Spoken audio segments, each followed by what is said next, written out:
Hey everyone, welcome back to the channel. In today's video, I have a brand new microphone, so I am very excited to talk about Sam Raimi's brand new film, Send Help. This is Sam Raimi's first rated R film in over 25 years, I believe, and it is his first non-franchise film in a very long time since like The Wizard of Oz, and I want to say 2013, but I could be wrong about that. Regardless, if you're new around here, you can check out the description where I have my letterbox, and on my letterbox you can see my review of this film in a written form, as well as many other films that I watched this year and just in general. And you can also find tons of lists where I've ranked this among other Sam Raimi films, I've ranked this among other films of his genre, and of course I've ranked it among other 2026 new releases in my quest to rank every single 2026 new release that I watch and eventually make a big long video at the end of the year ranking all of them. So if you want to see that and more, stick around on the channel and find other reviews for other new releases here as well. And without further ado, let's get right into the review. So, Send Help, as I said, is Sam Raimi's brand new film. It is his first rated R film in about 20-ish, 25 years. And it was one of my most anticipated films of the year because I really like Sam Raimi. In preparation for this, watched the Evil Dead trilogy for the first time, which I know is probably shocking from somebody who I love horror, but watched the original Evil Dead trilogy for the first time, and I watched the Sam Raimi Spider-Man trilogy again from start to finish to just have all of that experience with Sam Raimi before I jumped into Send Help. And after watching this film, I have to say, I really enjoy not only this film, but I really just enjoy Sam Raimi's style of filmmaking. I watched pretty much all of these films with somebody else, and nobody else really connected with this style of film like I did, but Sam Raimi just really speaks to me, so I just want to jump right into Send Help, and to be honest with you, there's not really anything negative I can say about this movie, except maybe having the wrong expectation about it. When I saw the trailer for Send Help, and mainly what it was rated R for and stuff like that, and just it being Sam Raimi and some people making Evil Dead connections, I kind of went in under the assumption that this was going to be scary in some way, or a horror film. And one thing that I learned by watching not just, Spider-Man and his other movies, but especially the Evil Dead trilogy, is that the Evil Dead trilogy is not about the horror of it. There is horror elements, and the horror is good in those movies, but the comedy and the amount of fun that those movies and the energy that they have is really what sells those films. And with Send Help, I kind of went in with this mixed expectation that I was going to have a lot of scary elements, kind of like Evil Dead, or especially Drag Me to Hell, but it was going to have the humor of Evil Dead.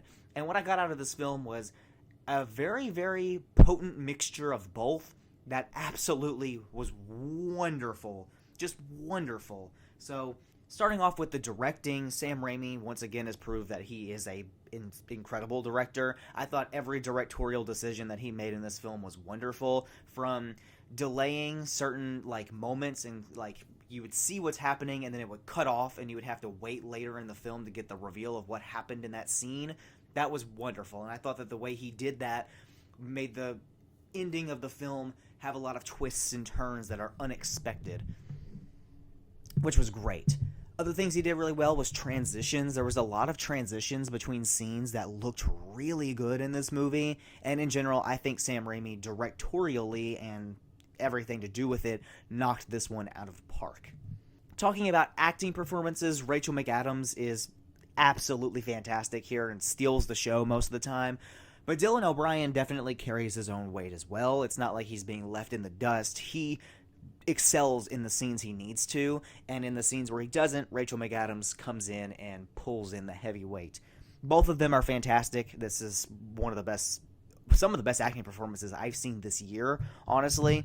Up there with Ralph Fiennes in 28 Years, Bone Temple, levels of acting. Fantastic. Absolutely adored their performances, especially in terms of their chemistry. Their chemistry was off of the charts. They just worked really well together in this movie. And what worked really well was the genre blending. And that's where I'm going to just go back to gloating more about Sam Raimi, is that he combines this kind of drama and romance and horror and comedy all into this massive blend of a script that is so different than anything else I've ever seen. And I'm just going to go out on a limb here, and I'm going to say this is my favorite Sam Raimi film I've ever seen. This is definitely better than the Spider-Man trilogy. It's Army of Darkness was my favorite of the Evil Dead trilogy, and this is probably better than that.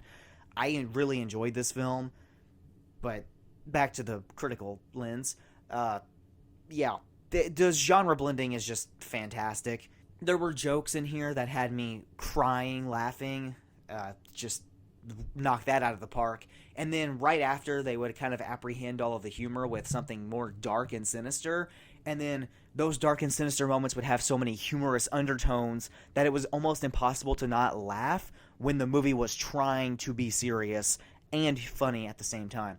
All of the serious moments were hysterical, and all of the hysterical moments were also serious, and it was great. It was such a awesome genre blender, and I love that. And on top of that, like I said, there's elements of like the drama and the tension and the romance between the two main characters that is super well explored and very, very interesting, and that's awesome. The concept alone of the film, of having the low on the totem pole employee and the CEO end up on an island, and then the roles get reversed, and she, the underappreciated employee, she takes over, and she's the new boss. Fantastic idea, by the way. And the way that they perform and the way that the camera works in this movie, all of it just blends together so well. And it's impossible not to gloat about this movie. I have really nothing massively negative to say, other than maybe the beginning of the film has a little bit of a slow starting point. But other than that, this film is quite fantastic. I've been trying to make my reviews a lot longer than they have been because I've been struggling to make them super long videos. But to be honest with you, there's not much I can say critically about this film other than, yeah, it's pretty great. Like I said, this is my favorite Sam Raimi film, and I literally walked out of the theater thinking, wow, I want to watch that again so I can love it even more. That was my review. That's literally all I could think about this movie. Cinematography, excellent. Transitions, genre blending, excellent. Acting performances, knocked it out of the park. Literally, some of the best acting performances I've seen. Fantastic concept, fantastic payoff and execution. Ending is superb. Yeah, I have no complaints with Send Help. I think this movie is fantastic. This is probably my least interesting review to watch because there's nothing else to say beyond that. No big negatives for me. Really love Send Help. And yeah, that's pretty much all I have to say. I gave this one a 4-star out of 5 on Letterboxd. It totally can move up to a 4.5 by the end of the year, especially because I'm going to rewatch this one as soon as it comes out on digital, on something. I'm going to rewatch this film because I am super interested. Currently, right now, I do have it on my Sam Raimi ranked list as my favorite of his films. Might change if I ever get around to rewatching the Evil Dead trilogy with a different group of people, because, you know, that usually changes the motive sometimes. But yeah, in general, I thought that movie was hysterical, interesting, captivating, and yeah, Send Help is fantastic. And if you have a chance to go see it, I totally would recommend this one to pretty much anybody who enjoys horror, romance, pretty much anything. So yeah, that's all I've got to say about Send Help. I hope you all enjoyed this video. I'm glad to have a microphone so I can actually make these videos and they sound good and they function correctly. It's great. So leave a like and subscribe if you enjoyed the video. Check out my playlist of other 2026 rankings because I love doing these reviews and would love if you checked out some other ones. Like I said at the beginning of the video, check out the description with all my links and my letterbox where I do a ton of other movie reviews.